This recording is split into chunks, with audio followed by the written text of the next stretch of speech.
Found it. Okay. Hello, woodworker source. I hope you can help me. I was looking for maple wood and found your website. But I'm confused by all the choices. What is the difference between hard maple, soft maple? What is country maple? I see that it's cheaper. And wow, what is quilted maple? There are a few others. Hope you'll be patient with me as I'm new to woodworking, but I'm ready to learn. Hope you can help. Thanks. Man, I know that feeling, but I think I can help. So check this out. There's like 60 different maple species out there, but only maybe a handful are actually cut up into timber or lumber. So let me break down the 7 that we've got. Hard white maple, hard country maple, soft maple, bird's eye maple, pearly maple, quilted maple, and ambrosia maple. So we made a sample box out of each one just to show you a comparison. And then these lids are made out of a Central American wood called zalam. There are basically 2 main differences among these. You got plain and then you've got figured ones or decorative ones. I'm going to kick it off with the plain ones, starting with hard maple. It's pretty much the most common variety and probably the one you're thinking of when you hear maple lumber. It's also known as rock maple or sugar maple, and this happens to be the one that's tapped for maple syrup. As a timber, its claim to fame is that near white color and incredible strength. So this is what you'll see used for floors of like indoor basketball courts and the lanes of a bowling alley. It's one tough wood, but that's also why it's really popular for general purpose woodworking. And why do we call it white? Well, you should look at the end of a log to kind of get a better picture. It's got a big band of sapwood and then a smaller heartwood section. So the hard white maple lumber comes from the sapwood section, which is actually the stark opposite virtually most other hardwoods that you might be into using, like walnut, cherry, oak.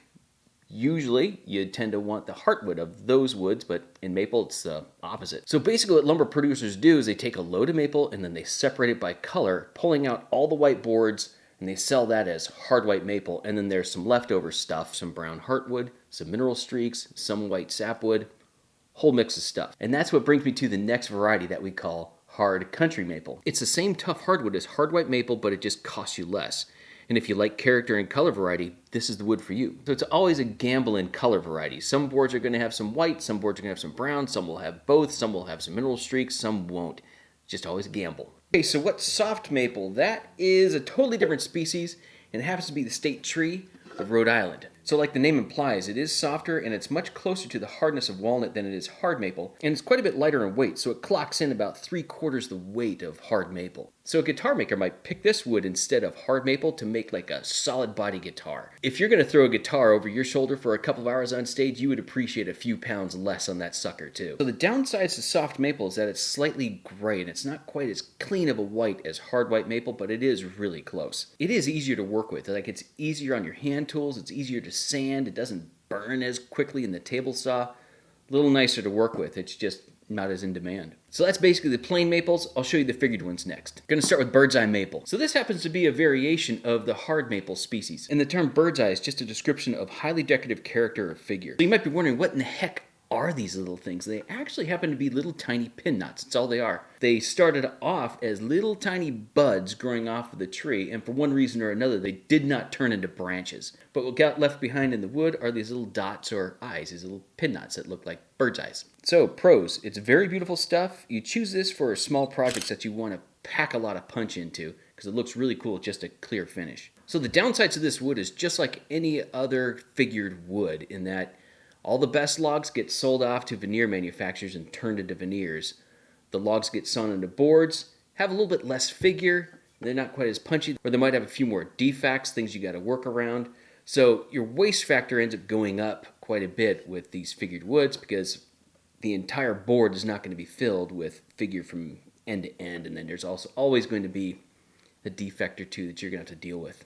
Plus, figured wood is basically an irregularity in the grain, right? That means the wood's going to be a little more prone to chipping out. You should probably bust out your hand tools and your card scraper when you want to smooth it out and get a nice surface ready for finishing. Moving on, next one, pearly maple. And the curls are like compressions in the grain, just like an accordion, and they refract light. And the curly grain occurs really heavily where there's actually a bend in the log. So this type of figure gets really nuanced too. For example, you may have heard of fiddleback maple or tiger stripe maple, flame maple, but they're really just all different intensities of types of curl. The best examples you're going to find are like on a Les Paul guitar or even the back of a cello, back of a violin. Check those out, and that's curly maple. The majority of curly maple actually occurs in soft maple, even though you can find it in hard maple from time to time, but for the most part, if you're working with curly maple, good chance that it's a soft maple variety. And just like bird's eye maple, the best logs go to veneer manufacturers. So in solid form, the figure will be kind of spotty, or it's not 100% consistent on front to back or from end to end on each board. And your waste factor is going to have to go up depending on how picky you are. Sorry. And just like with bird's eye maple, learn to use your card scraper to get a really good surface right before finish sanding. It'll give you the best surface. Okay, so quilted maple, where'd that guy go? Over here. So this is quilted maple, and it comes from the big leaf maple tree. That's a tree that actually grows on the Pacific coast, starting in British Columbia or even southern Alaska, and goes all the way down through California. And like curly maple, the figure's from compressions in the grain, but for whatever reason, quilted maple is more broad or kind of a puffy pattern. And big leaf maple is a lot like alder. It's pretty soft, and it's kind of red in color. And then the last one is this stuff called Ambrosia maple. It has a little bit different quality about it. So I think this is a really super interesting wood because it really captures the essence of nature at work. So the wood is streaked with these dark brown or gray stripes, and then they started from these little holes that you find in the wood.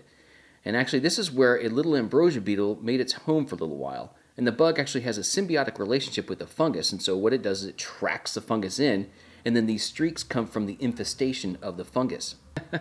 I know, it's real appetizing, isn't it? Fortunately, you don't have to worry about bugs still living in this wood. It's been kiln dried, and so that shooed everybody off and left us with some really cool, pretty wood to build projects with. And for the most part, Ambrosia maple is usually found in the soft maple varieties, so it's still a really nice wood to work with. And there you go, guys. That's that. Thanks for watching. Tried to bust through this as fast as I could and still give you some meat to chomp into and learn something. But if you still have questions, post them below. We'll answer. Thanks for watching. See you next time. Thanks.